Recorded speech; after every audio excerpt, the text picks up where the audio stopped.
হ্যাঁ বলো। কি করছো? এই তো শুয়ে আছি। এখন?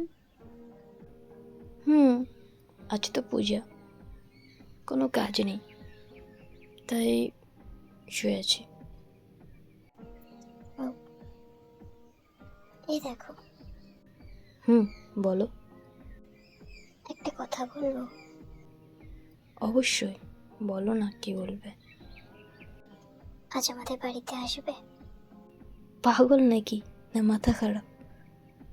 না না, আমি যাব না। প্লিজ এসো না একবার। বললাম তো, একটা কথা আমার ভালো লাগে না বারবার বলতে। পরে যাব বললাম, আজকে ভালো লাগছে না আমার কোথাও যেতে, শরীরটা কেমন হচ্ছে, আজকে আমি কোথাও যাব না।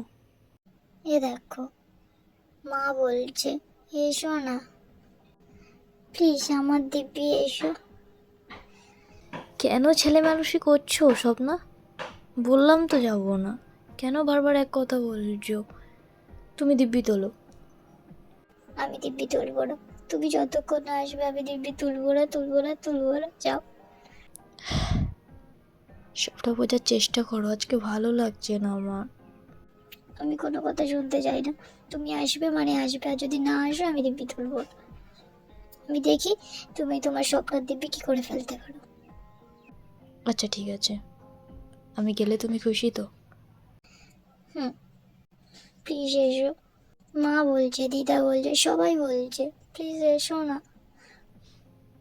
আচ্ছা ঠিক আছে, তুমি ফোনটা রাখো, আমি রেডি হইনি, যাচ্ছি।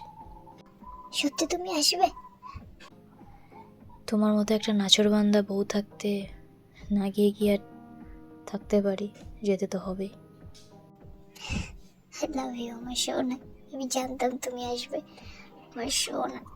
তাড়াতাড়ি তাড়াতাড়ি রেডি হয় না, আর তাড়াতাড়ি চলে এসো। ফোনটা রাখো, তবেই তো রেডি হবো, তাই না? আমি এক্ষুনি রেখে দিচ্ছি, তুমি তাড়াতাড়ি রেডি হয়ে নাও প্লিজ। এরপর আমি রেডি হয়ে বেরিয়ে পড়ি। ও ওদের রাস্তার মোড়ে দাঁড়িয়ে অপেক্ষা করতে থাকে আমার জন্য। এরপর কিছুক্ষণের মধ্যে আমি ওখানে পৌঁছে যাই, তারপর ওর সাথে ওর বাড়ি আসি। আমি ওকে আমার ঘরে নিয়ে গিয়ে বসতে বলি, তারপর ওর জন্য প্রসাদ আর খাবার আনতে যাই, আর মনে মনে বলতে থাকি, উফ, ভাবছি আমার কি আনন্দ হচ্ছে, আমার বরটা আজ আমার কাছে এসেছে। আজ কতদিন পর ওকে আমি আবার কত কাছে পাবো, আমার পাগলটা। আজ আমি ওকে অনেক আদর করি। যাই, কি ওকে খেতে দিই। সকালে না খেয়ে বাড়ি থেকে বেরিয়ে এসছে, এই দেখো এগুলো খেয়ে নো।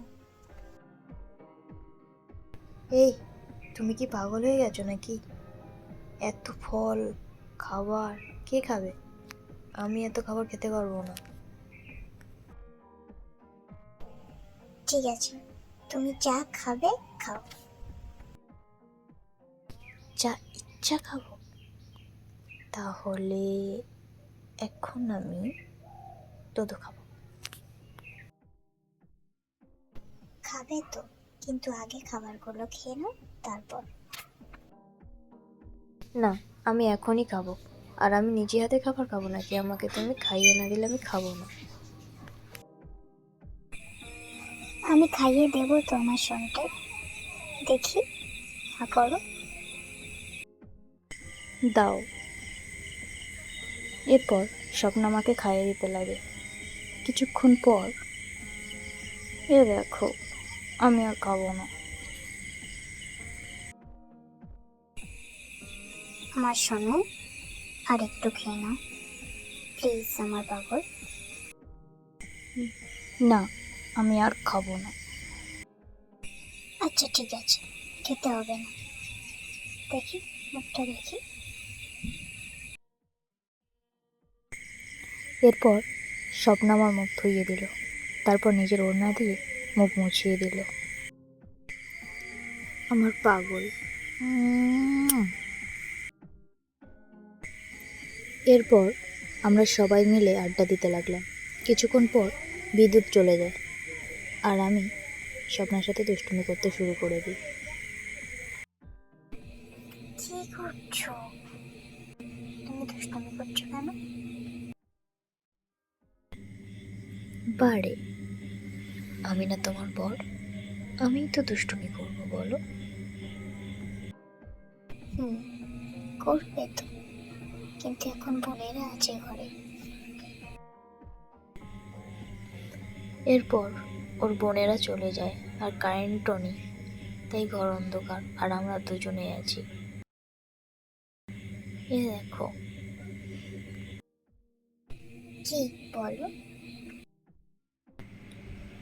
আমি ওইগুলো চুষবো। চুষবে তো আমার সোনায়?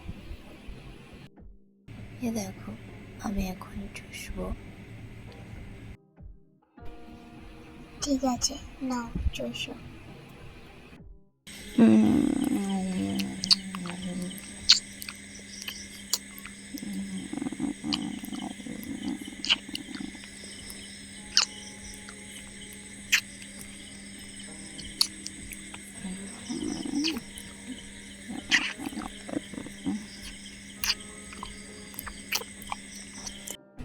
এই সোনাই, এবার ছাড়ো, লাগছে তো আমার।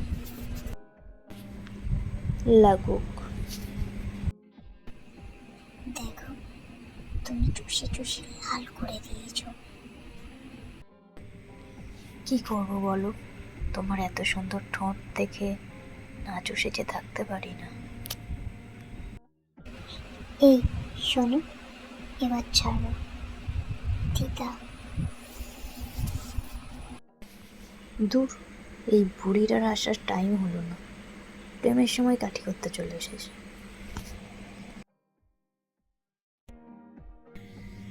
তো বন্ধুরা, এরপর কি হতে চলেছে জানতে হলে চোখ রাখতে হবে মিষ্টির স্বপ্নের পরের পার্টে। বন্ধুরা, গল্পটি ভালো লাগলে একটা লাইক করে দেবেন আর চ্যানেলেতে সাবস্ক্রাইব করে আমাদের সাথে থাকবেন। ততক্ষণ সবাই ভালো থাকুন, সুস্থ থাকুন, দেখা হচ্ছে নেক্সট ভিডিওতে। ধন্যবাদ।